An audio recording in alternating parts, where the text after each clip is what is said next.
So 5.2 is another blast from the past from geometry. In geometry, I hope you guys talked about trigonometric ratios.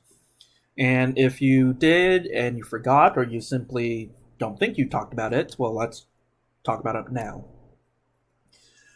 So remember that an angle is formed between two line segments or rays. So a triangle is simply a shape that has three such angles. So let me just draw a generic triangle here. Nothing special about this triangle, it's just a generic triangle. And the idea is that relative to any particular angle, we have certain classifications for the side lengths. And so this is sort of the idea. For any given angle in a triangle,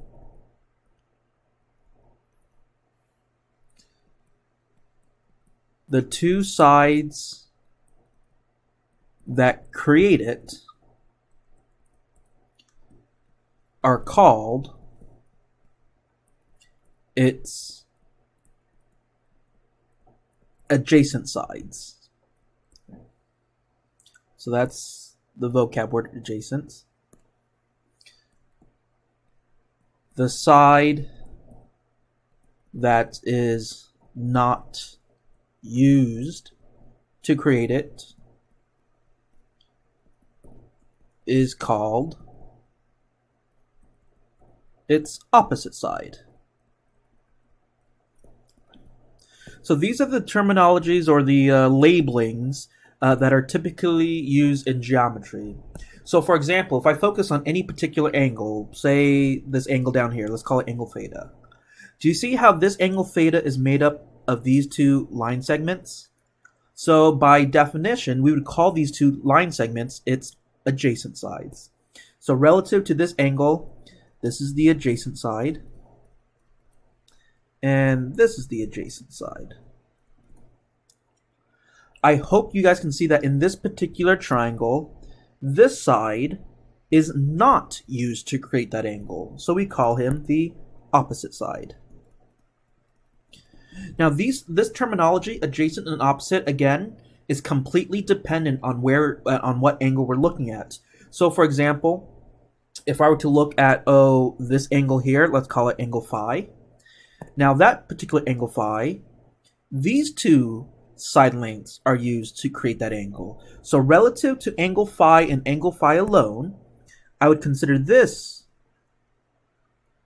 his adjacent side, and therefore this guy his opposite side.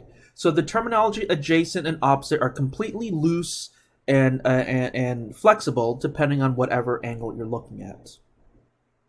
Some more review of vocabulary. Recall a triangle that contains a 90-degree or pi halves radians angle, because those guys are equivalent, is called a right triangle. Right? So that is the definition of a right triangle. The word right means that one of your angles is 90 degrees. Now, when you have a right triangle, one of those adjacent sides becomes a special name. That adjacent side becomes a hypotenuse. And by definition, in a right triangle, the side opposite to the 90 degrees or pi halves radians is called the hypotenuse. So opposite to the 90 degrees or pi halves is the hypotenuse. And as if you needed a visual diagram, let's call that 90 degrees. So you have to focus on a particular angle. It doesn't matter which angle we focus on. Let's say we focus on this angle here. Then relative to that angle, this is his opposite side. And technically, these two guys here make up the angle, so technically both of those guys are adjacent.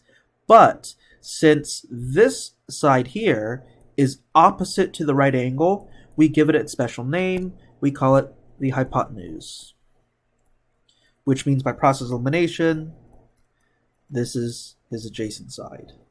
Why am I harping so much on vocabulary? Hey, you got to be very particular about opposite, adjacent, hypotenuse, because these things called trigonometric ratios are dependent on the side lengths. Now, when we create fractions or ratios with these side lengths, opposites with the hypotenuse, with the adjacent, so on and so forth, you create what is known as a trig ratio. And again, what trig ratio you create is completely dependent on what angle you're focusing on. In the world of math, in the world of trig, there are 6 trigonometric ratios that we are interested in. Trigonometric ratios. Right. So there are 6 of them. We have sine, abbreviated as sine of something. Now, notice I put parentheses here. This is not sine times something. This is an input, so I guess I call it sine of x, right? We have cosine, abbreviated as cos. We have tangent. Man, my handwriting. We have tangent, abbreviated as tan. We have cosecant, abbreviated as CSC of x. We have secant, abbreviated as SEC. And then we have cotangent, abbreviated as COT. Right. So when you take any 2 side lengths of a right triangle and divide them, you're going to be creating one of these 6 trigonometric ratios. So what are these ratios? Well, for any given angle in a right triangle,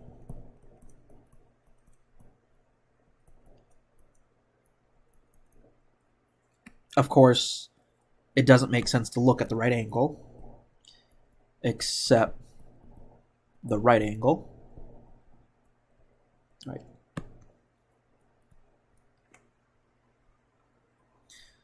By definition, the sine of an angle is the opposite side divided by the hypotenuse.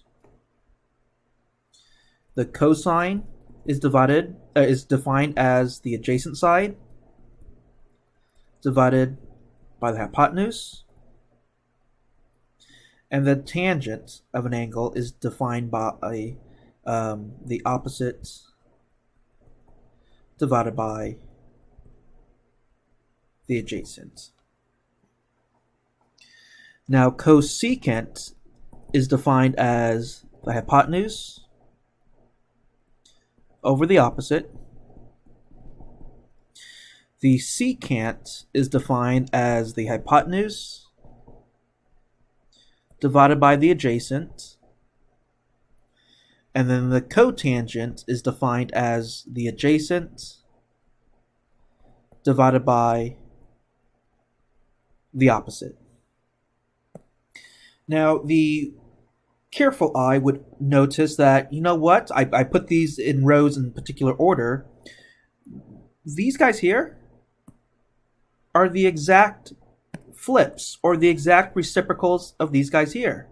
Notice, cosecant, hypotenuse on top, opposite on the bottom.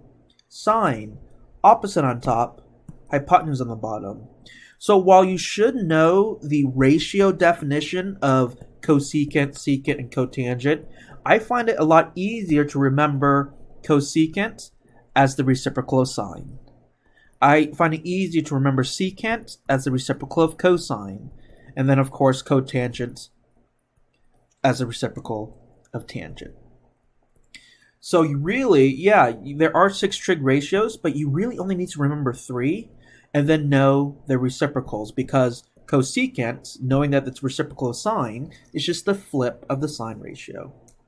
There are a bajillion different mnemonics out there to help you remember these trig ratios. I really don't care what mnemonic you use, but it's going to be an expectation that it shouldn't take a lot of thinking. If I said, hey, what is cosine? Everyone should know it's adjacent over hypotenuse. If I ask you, hey, what is sine? Everyone should know it's opposite over hypotenuse fairly quickly.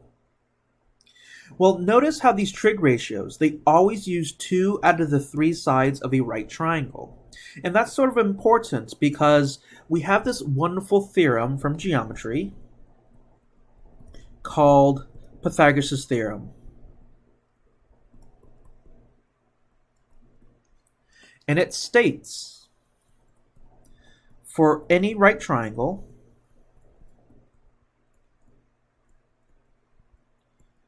with side lengths A, B, and hypotenuse C,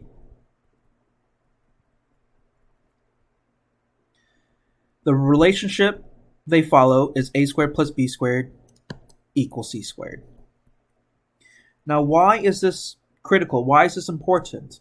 Well, in the world of trig, if you have one trig ratio, I have sine, I have secant, I have tangent, whatever, you always have 2 out of the 3 sides of a right triangle.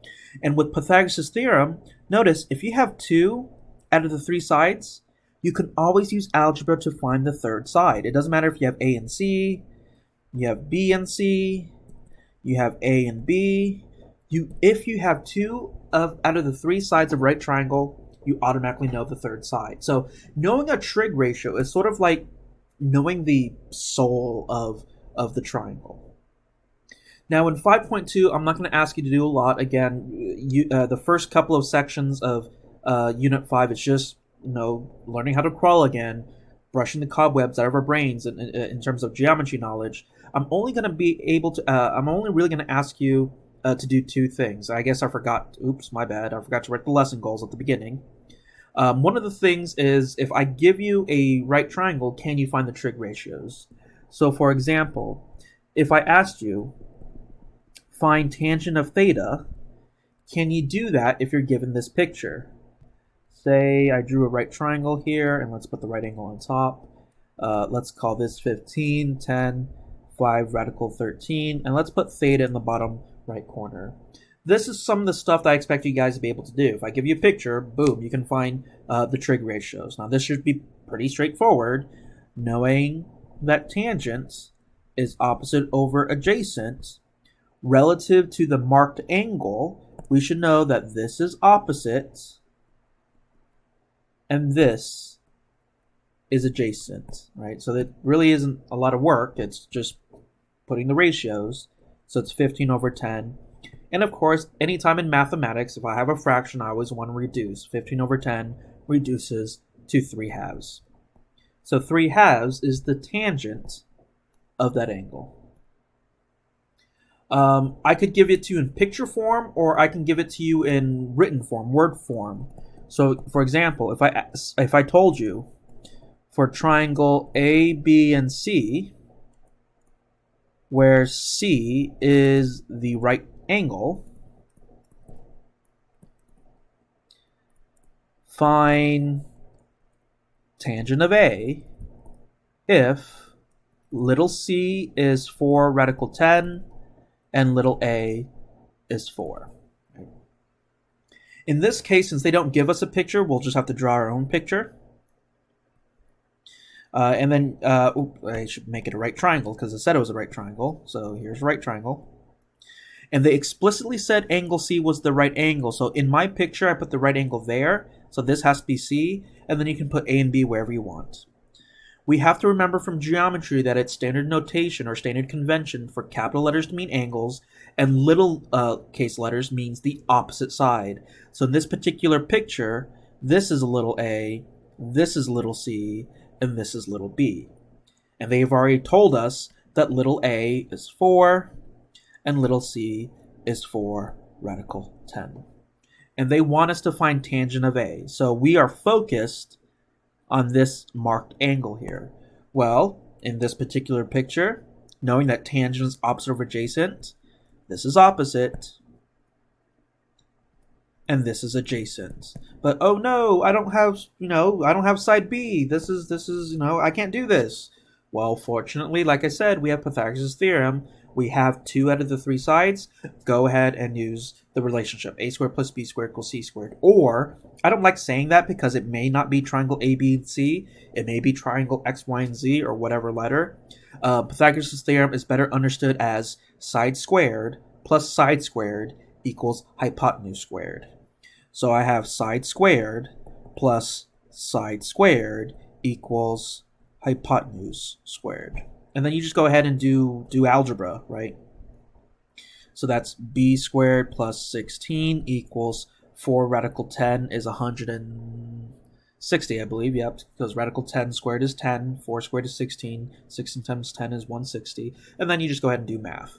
So b squared equals 144. And would you know it? It is a perfect square. Oh my goodness, it's as if whoever made this example wanted it to work out nicely.